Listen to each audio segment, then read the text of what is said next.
Hello and welcome to the Source One podcast. Consider us your source for the latest procurement, supply management, and strategic sourcing insights, anytime, anywhere. Hey everybody, welcome back to the Source One podcast. I'm here once again with our friend Andrew Jones, talking talent. How's it going, Andy? It's going well, and I'm... So Andy, today's conversation is a little holiday specific, much like the one we had back around Halloween. I was talking to you about your work as a recruiter and the sort of outlandish tales that applicants sometimes tell you to get themselves out of the pipeline or avoid an uncomfortable conversation. You've suggested that recruiters are a bit like Santa Claus. What do you mean by that? I mean, we've heard it all, right? So we're a bit like Santa Claus because he knows what you're up to. Well, so do we, right? To be successful at this job, you have to be somewhat street smart. You have to know people. And it's just like anything. The more experience you have, the more excuses that you hear. It's more creative stuff. What do you think inspires people to do that? What do you think is to blame for dishonesty in the hiring and recruiting process? Well, I think it's a couple things. I think that for some reason people would rather come out and would rather come up with some outlandish story to maybe make themselves look better. I also think that people don't want to be necessarily don't want to be talked back into something. By someone coming up with a wild excuse, it basically means I'm not interested. No, thank you. And I don't know the psychology behind why people need to come up with these like outlandish tall tales, which you can basically verify aren't true. I mean, it's in your gut to know if it's true or not. But I mean, you can go online and figure out if it's true as well. I mean, I don't know. I don't know what the psychology behind it is. I wish I did.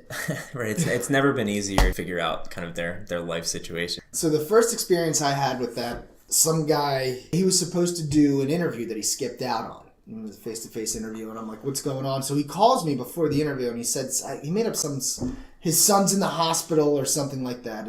It's something horrible and kind of tragic. And then I went on his Facebook page and saw that he had just accepted a new job. And I'm just like, I just called him and called him out on it and just told him that I will never, ever use him ever again as a candidate. Never. Just things like that, I've got a million of them.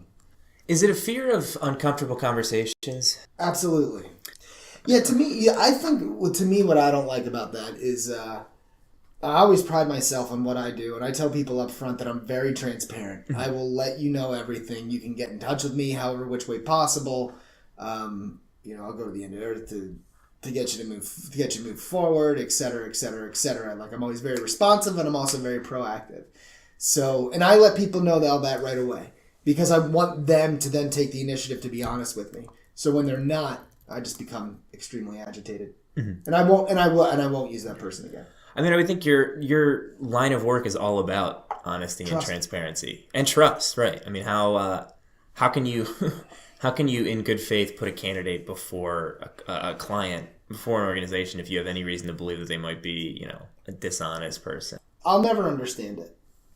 Well, I'd also imagine these uncomfortable conversations that people are trying to avoid. Uncomfortable conversations are an essential part of what you do, right? Exactly. I mean, you have to be direct and upfront with a candidate if there's one little thing that might keep them from getting the job, Right, and especially in this world of supply chain procurement, especially sourcing positions, category managers, you're going to have uncomfortable conversations with your suppliers as well. I mean, you do have uncomfortable conversations on a daily basis, so yeah.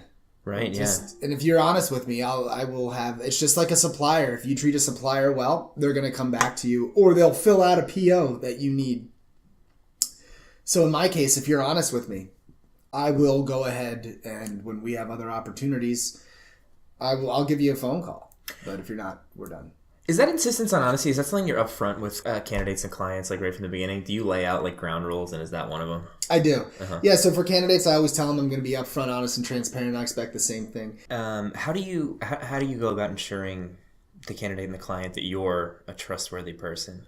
Do you find that your references and your resume speaks for itself? Or is there any sort of step you take to build the trust right out of the gate? Yeah, I mean, I always make sure when I tell people I'm going to contact them, I do.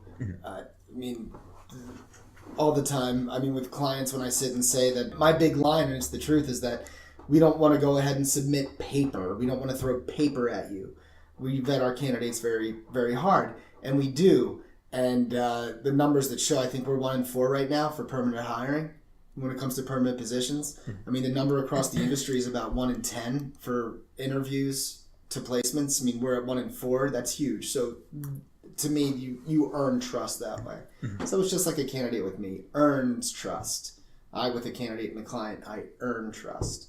You've been listening to the Source One podcast. For more strategic sourcing and procurement insights every day, visit our blog, The Strategic Sorcerer.